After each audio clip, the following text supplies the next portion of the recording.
Dito guys, nung una, tuwang-tuwa ang aking mga kasama. Pero mamaya, galit na galit sila. Masyado kasi ako napanatag guys na wala nang pag-asang manalo yung mga kalaban. Kaya nga kung inyo makikita, nangingibabaw ang aking kaasiman. Ang pagkakamali ko lang dito, pinalagan ko pa yung Bruno. Pero nakamaniac ako, sayang nga guys savage sana, hindi lang gumalaw yung isa. Yun naman pala, may binabalak siyang masama. Habang kinukuha ko kasi yung Leporio, bigla ba naman akong kinombo? Hindi ko napaghandaan yun ang bagal pa naman ang darili niya. Pero okay lang guys, may Lord naman kami. Lalo ako nagkaroon ng condiment sa salire. Bali 5 kalaban nga pala ang haharapin ko dito. Pero hindi man lang ako naduwag, bagkus sila ay aking pang binalagbag. Pagkatalon ng tank namin na si Gatot, wala akong tinira sa kanila, talagang simot na simot. Sa katunayan nga guys, nagpaalam na ako sa kanila. Sabi ko, end ko na po ha. Subalit tila mapapahiya ako sa puntong ito. Parang napaaga kasi ang pagyayabang ko. Sa totoo nga lang guys, tapos na dapat talaga to. Napitas ko na rin kasi si Yujong. Bali ang natitira na lang sa kanila ay si Gyusion. Nagta-tower lock na rin tong si Gatot pero hindi ko siya tinulungan. Meron kasi akong plano na si Gyusion ay aking prekilan. Kaso nga lang guys, pumalpak ako sa desisyon kong yun. Nakaligtas pa kasi siya at ang pinakamasaklap pa ay isa-isa nang nabuhay ang kanyang kasama. Sobrang nadismaya ang aking mga kakampi. Kumbaga ako pa ang magiging dahilan kapag natalo kami. Di rin kasi nila ako tinulungan dito guys mag-isa kong sinagupa tong mga to. Hindi pa naman nila kaya nang wala ako. So ang nangyari, nadamay silang lahat. Napitas kasi ang tagabuhat. Sigurado yari ako sa kanila ngayon. Tanggapin ko na lang siguro na kasalanan ko ang lahat ng yun. At ayun na nga guys, maya-maya isa-isa na silang nagsisisihan. Sabi nila nagpasikat pa daw ako at kung ano-ano pang masasakit na salita ang natanggap ko. Si Gyusion talaga ang pinagmulan ng lahat ng to. Kaya nang makita ko siya sa mapa, hindi na ako nakaramdam ng awa. Sa ginawa kong yun, -1 na sila ng isa. Uuwi na nga sana ako guys para mag-def pero naisip ko ikutan ko kaya sila sa kanilang rikulan. Dali-dali na ako naglakad para sila ay puntahan. Ngunit pagkakita pa lang nila sa akin guys, isa-isa na silang nagtakbuhan. Yung isa nga napadragon na sa sobrang takot niya. Tapos inultihan agad ako nitong si Lolita. Naramdaman ko parang nagsasayang lang ako ng oras Kaya ang ginawa ko guys ay nag-dep na lang muna. Nagpakalawa pa nga ako ng sibat para umatras na sila. Sa kasamaang palad, nabigyan pa yung dalawa. Ang titigas kasi ng ulo, hindi nakikinig sa bida. Sinenyasan ko na nga kasi na bumak na. Wala nagmatigas pa. Lock item na nga pala ako dito guys at wala na akong dapat palitan. Pinaglord ko na rin ang aking mga kasamahan. Subalit inuumpisa na pala ng aming mga kalaban. Pero nagpa-farm pa rin tong core namin na si Nolan. So akin na lang tong pinangunahan. Sakto naman yung core nila ang aking unang nabigyan. Matapos nun umatras muna ako ng kaunti. Sinilip ko muna sila sandali. Nang mapansin kong kaya na pala nila nang wala ang bida, ako ay lumapit na at sumuporta. Ngunit yung Lord ng aking pinunteriya, pag nakuha kasi namin to, sure win na at panalo. Parang ako pa nga yung roam dito guys kasi nag-zone out pa ako dito sa mga damo. Buti naman malinis at klarong-klaro. After nga namin kunin, sabi ko sa isip ko kaya ko na tong tapusin. Inihanda ko lang ang dapat itemin. At ayun na nga guys, natapos na rin naman agad ng aking pagsisibatin. Sana naman nawala ang inis at puot ng aking mga kasama. Di naman yun matatalo pinagraloan ko lang naman talaga nung una. Pero hayaan nyo na, at least panalo na. Ang importante ay mahalaga. Dito guys, kawawa na nga kami, parang naka-BPM pa yung mga kalaban. Tapos akala ng mga kasama wala na talagang pag-asa.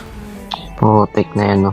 Di na nga lang ako kumikibo kasi alam ko namang late game, kayang-kaya ko silang buhatin. Tignan nyo guys, nagsisimula na silang mag-asim. Ang ginawa ko, binawasan ko lang kaunti tapos bumak na rin. Sabay bitaw ng sibat na matulin. Dahil doon naka-double kill ako, medyo nakakabawi na kahit papaano. Tapos dito pinag-iingat ko talaga sila. Sabi ko wala munang lalabas sakto ulit merong tinamaan. Syempre ano pa nga ba, di makaka-double kill na naman ang bida. Kung maririnig nyo nga sa mikropono ang aking mga kampi, halos sinisinok na. Siguro sa sobrang kaba. Feeling nga ng mga kalaban namin guys panalo na talaga sila. Kasi as you can see, pasok na lang ng pasok ang ginawa. Wala silang kaalam-alam, ako'y nagsisimulang maghalimaw na. Bali ang nangyari nga dito parang one versus everyone. Kasi wala naman na akong ibang aasahan, ako lang naman ang may kaya sa mga kalaban. Pati nga guys yung bush, pinapasok ko na lang ng biglaan. Ni hindi ko man lang iniisip kung meron ba dong kapahamakan. Alam ko sa pagkakataong ito maglulord na sila. Hinikayat ko ang aking mga kakampi na kumontes na. Alam ko kasi kulang sila ng isa. Diba nga yung core nila pinitas ko lang kanina. Kaso nga lang guys, hindi ko akala ako pala yung target nila. So ang nangyari sa clash, ako ang unang nawala. Pero alam nyo ba guys, ang ganda ng ginawa kong yun. Kasi kung hindi ako nabigyan doon, wari ko hindi sa amin ang Lord ngayon. At ayun na nga guys, nang ako nabuhay, pumesto na ako dito. Ang malas nga ni Clint siya yung napag-abutan ko. Nakakatawa nga kasi laging may nakaabang na tiyo. Sinipa nga agad ako, hindi nila alam may win challenge ako. Nabawasan agad sila ng dalawa. Inultihan pa ako ng Aljus, sana ituloy niya. Nag-emote-emote na nga ako dito kasi alam kong hindi niya kaya. Tignan nyo guys nagpreno bigla. Alam kasi nilang full item na ako, talagang mapapabak ang kahit sino. Di ko nga namalayan guys na iniwan na pala ako ng mga kasama ko Naiwan tuloy ako mag-isa, buti na lang ako'y nakauwi pa. Pinapuno ko lang ng HP ko guys, sabay sipat ulit. Intay lang ng tamang panahon, sabay bitaw ng ultimate.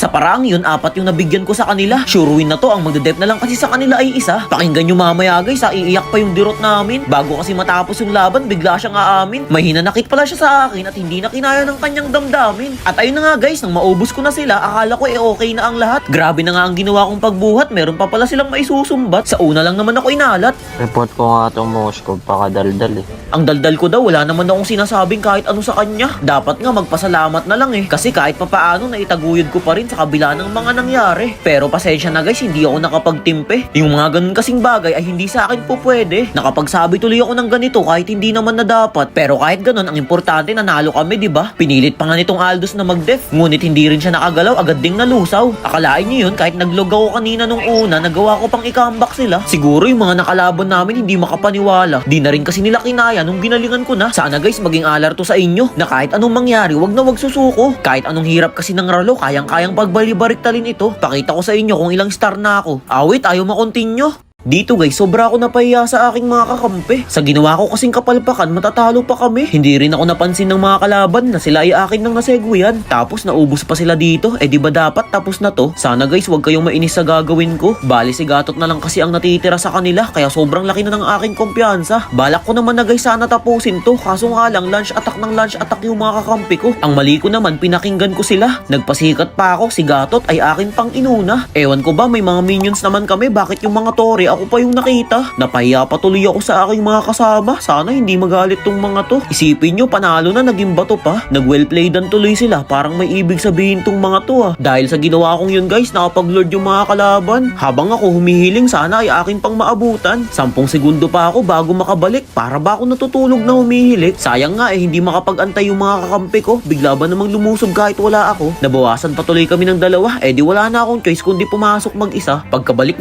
ko nga, agad ako nagpakalawa. Sakto naman matagumpay itong tumama. Naihagis nga lang ako ni Jowhead at nagmukha akong kawawa. Ang pinakamalala pang nangyari, nalagunos lahat ng aking mga kakampi. May natira naman sa aming isa, kaso yung Sicilian pa. Anong gagawin nito, di ba? Na bad trip pa nga ako kasi imbes na umuwi na, pumalag pa ang ginawa. Di ang nangyari, na wipe out talaga kami ng malala. Akala ko nga guys, katapusan na namin kasi walang magdedep sa amin kahit na isa. Pero sihin, ilang sandali na lang, mabubuhay na. Magchat-chat pa ngayong kalaban sabi yun lang. Siguro ang iniisip nila, panalo na sila. Todo sigaw ako dito guys, sabi ko kay Yin, sige na, kulungin mo na. Basta siguraduhin mo lang na mabubura talaga. At ayun guys, buti nakachamba. Ang lakas nga ng loob niya guys na magtipi, sabay emote nang dahil lang naman yun sa shot call kong matindi. Nang ako ay makabalik, sabi ko, dep muna, wala muna mag-aasim Kapag ganito kasing dikit ang laban guys, dapat makikinig sila sa bida. Kasi para rin naman ito sa kapakanan nila. May tinamaan nga pala ako ng sibat dito, pero hindi ko na lang tinuloy. Mas pinahalagaan ko ang saliri kong panaghoy. Sobra kong pinag-iingat lahat dito ng aking mga kakampi. Pwede kasi kaming makambak sa anumang magawa naming pagkakamali. Nang makahanap ako ng pwesto, nagsimula na akong magtimbre. Ang sabi ko, pumwesto na yung iba sa Lord. Ako na ang bahala dito. Kapag hindi nyo kaya, humingi kayo sa akin ng saklolo. Kung mapapansin nyo guys, sobrang ingat din ng mga kalaban namin ni hindi sila nagpapakita ng kahit anong bakas o anino. Kinuha ko muna yung maliliit na farm habang nag-aantay ng tamang hudyat. Pero inuumpisa na ng mga kalaban yung Lord. Hindi na ako nag-aksaya ng oras. Ang sibat ko ay aking winasiwas. Tinimingan ko ng maigi, sabay pasok. Kaso nakatalon yung Alucard. Pero ayos lang kasi nakuha ko naman yung Lord. Kung makikita nyo, kalahati lang yung HP ko dito kaya nag-farm ako ulit para mapuno. Tingnan nyo guys, unti-unting nadadagdagan. After nun, hinabol ko na yung mga kalaban. Hindi ko na nga sila nagawang pauwiin kasi kulang-kulang na rin. Tapos tumingin kayo sa mapa, nakasegway yung Yin namin. Kaya ayos lang kahit mapitas ako dito. Ang mahalaga ay na-buy time ko. Ang ganda ng ginawa kong yun na hindi nakauwi yung Gatot. Sinundan ko sila kasi kanina, sabay ako'y bumuntot. Baka check yan, nagpanalo na naman ng laban. Sa aming pagkapanalo, ako na naman ang may dahilan. Okay din yung ginawa ko kanina, kinabahan lahat ng koponan. Tapos late game, aking ginalingan.